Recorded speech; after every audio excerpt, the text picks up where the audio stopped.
Hola, ¿qué tal? Buen día. Mi nombre es Melissa Bolaños Rico. Actualmente estoy cursando cuatrimestre en la carrera Diseño de Interiores en la Universidad Unitec en línea.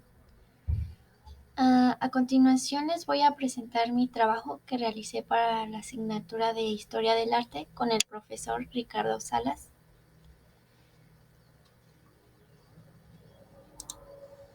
Bueno, pues yo he escogido como corriente artística el barroco.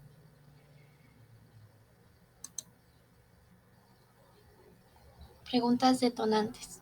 Describe qué rama del diseño piensas desarrollar profesionalmente a futuro y por qué te gusta esa rama del diseño. Bueno, pues la rama de diseño que pienso desarrollar profesionalmente a futuro es el diseño de interiores.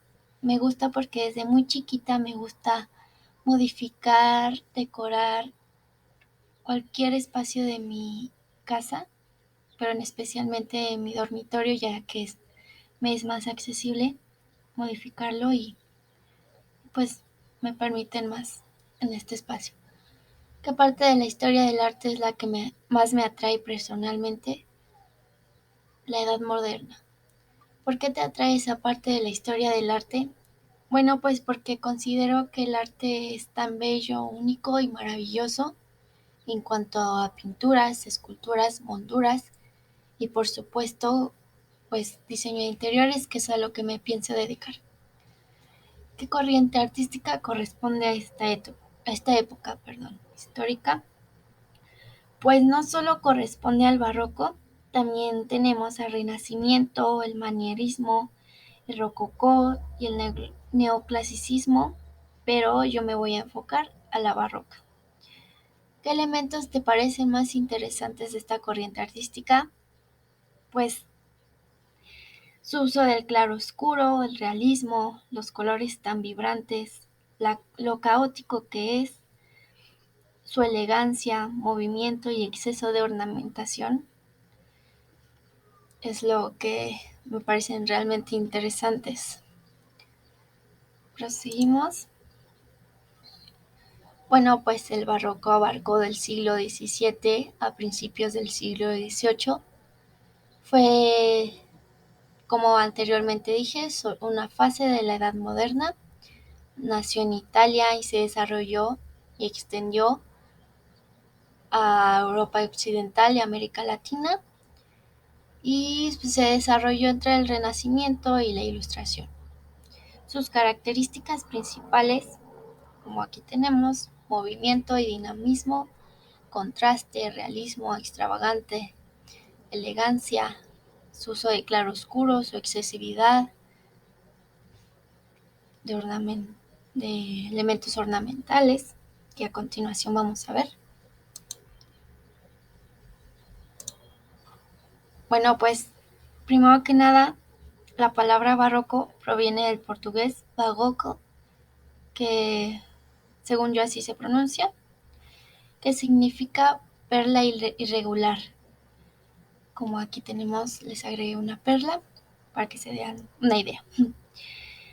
Uh, Les voy a dar un poco de contexto histórico. En esta parte de la época es cuando Martín Lutero, filósofo, teólogo y fraile católico, fue el que comenzó una reforma protestante denominada luteranismo.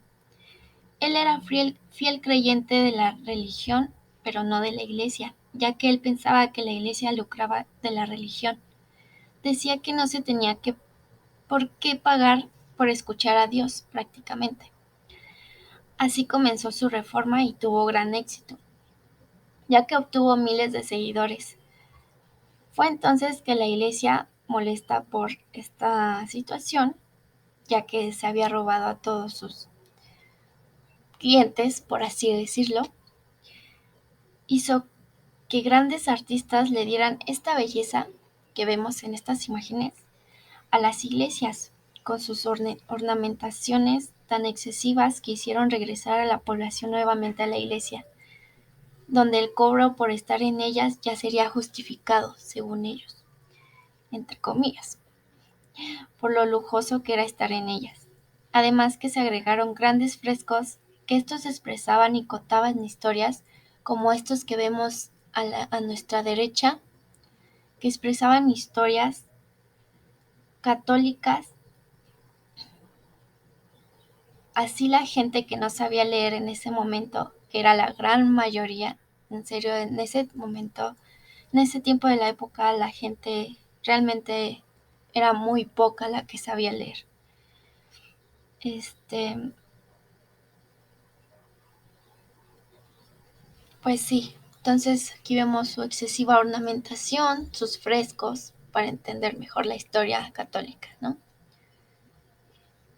Continuamos con el claroscuro, que es uno de mis favoritos.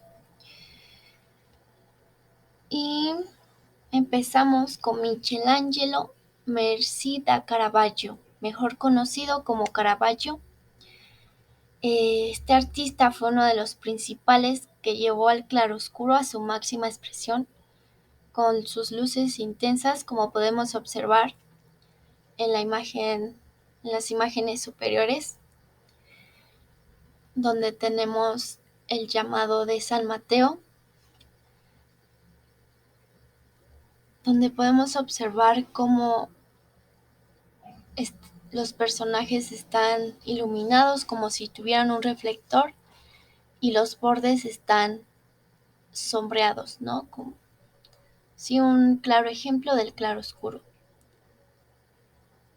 A nuestra derecha, en la parte superior, tenemos Santo Entierro, donde podemos observar la representación de la muerte de Cristo. Esta obra también es de Caravaggio. Como podemos ver, su cuerpo resalta, que es la de Cristo, el cuerpo de Cristo, como si fuera un foco. Hay movimientos, se ve las expresiones de los demás personajes, el sentimiento de tristeza, como el personaje de hasta atrás, la mujer levanta sus brazos, pues se muestra movimiento. Bueno, sigamos ahora, para no extendernos, me voy a ir un poco más rápido. Sigamos con Rembrandt, Hermanson van Rijn, mejor conocido como Rembrandt. Es uno de mis favoritos, igualmente artista del claroscuro. Él hizo una excelente aplicación del claroscuro en cada una de sus obras. Como la de la derecha, nuevamente podemos observar cómo el cadáver parece que fuera un foco y lo demás simplemente el efecto de este mismo, sus sombras. Esta es la lección de anatomía del doctor Nicolás y tengo entendido que realmente Caravaggio estaba presente en esta clase. A nuestra izquierda tenemos la guardia nocturna, que igualmente tenemos iluminados a los personajes centrales y a los bordes está sombreado. Bueno, decidí combinar un poco de arte pues de pintura con la de diseño de interiores, ya que no encontré muchos nombres de artistas de interiores, a excepción de uno que más adelante se los mostraré, pero bueno. Como podemos observar, el diseño barroco es exuberante y con recargada ornamentación, líneas curvas, líneas rectas, superposición de elementos ornamentales por doquier, colores intensos y pisos damero en su mayoría, aunque también podemos encontrar casetones como vemos en la imagen inferior de izquierda, que es este palacio. Bueno, pues ahí vemos otro tipo de piso, aunque también podemos ver en nuestra sala de la derecha cómo usaron maderas.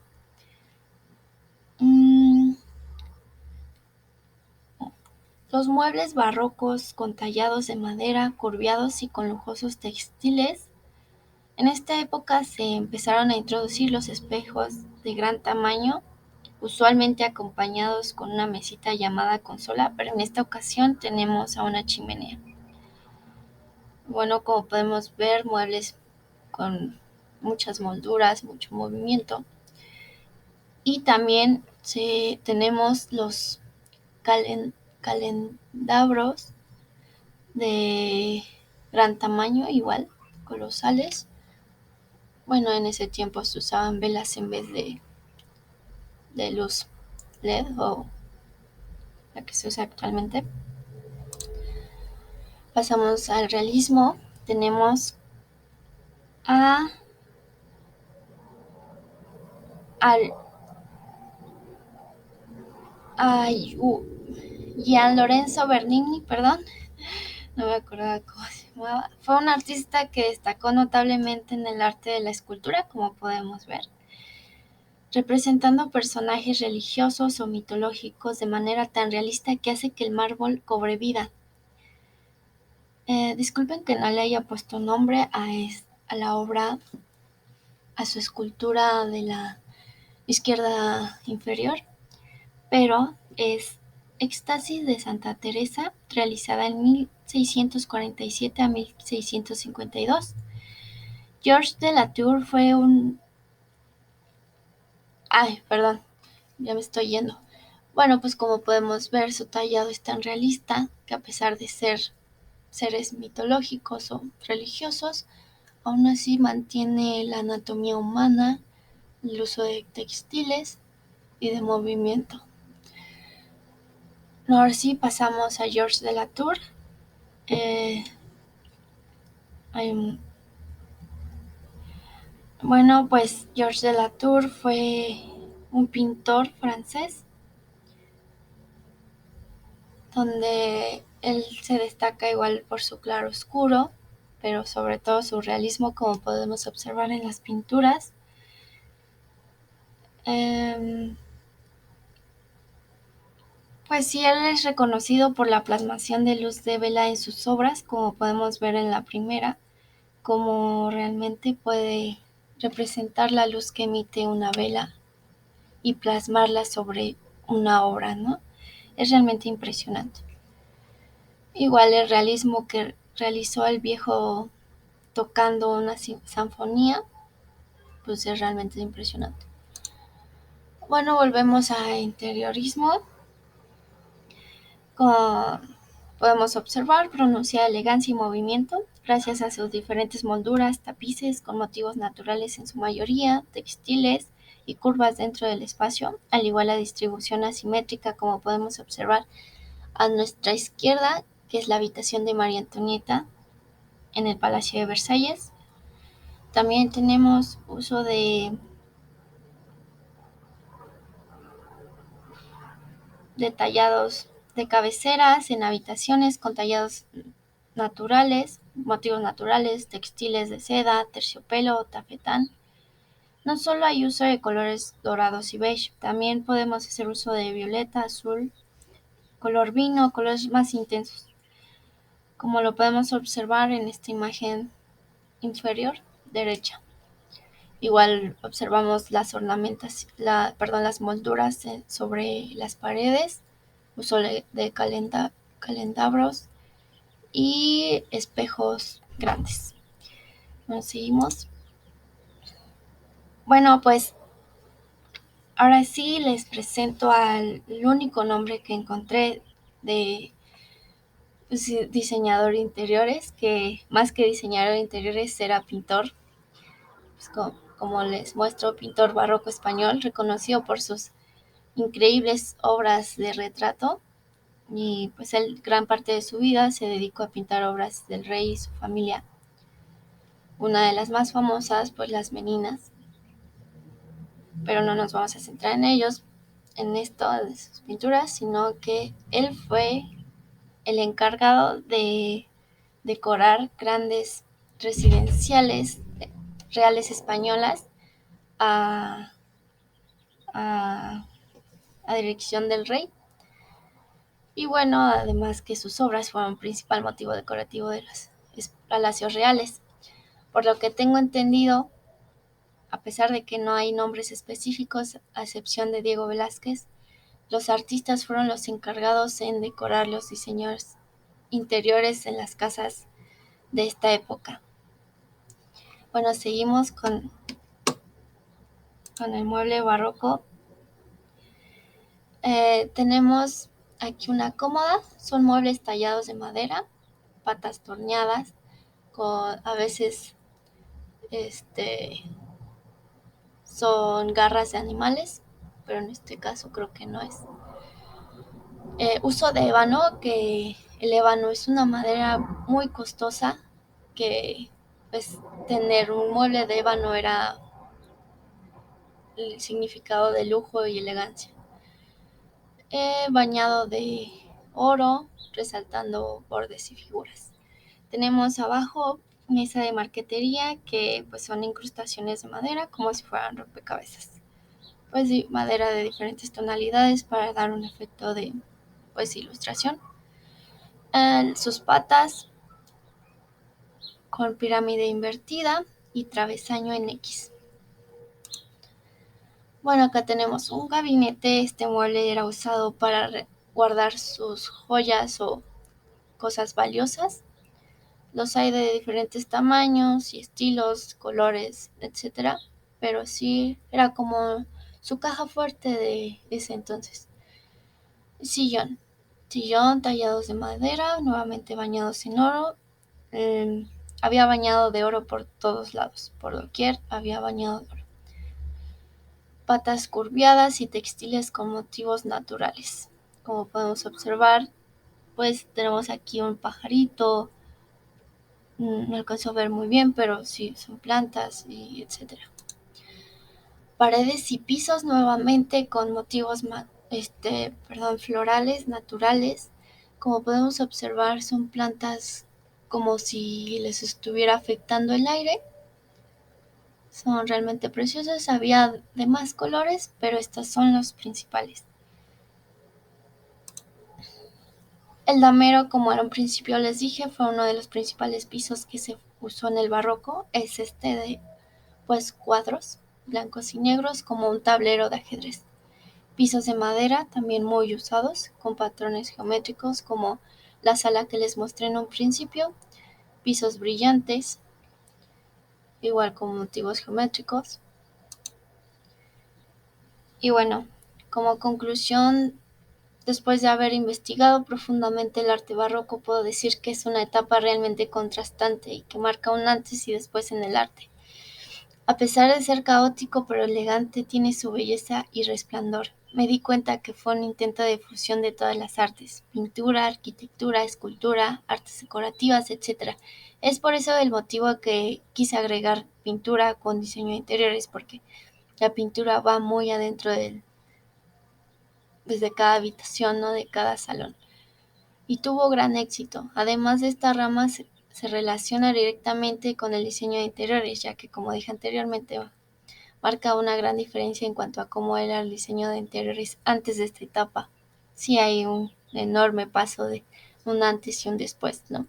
Asimismo, hoy en día se siguen utilizando varios elementos ornamentales de la misma para los diseños actuales. Esto lo digo porque en mi casa hay marcos de este tipo, como el que usé para este diseño.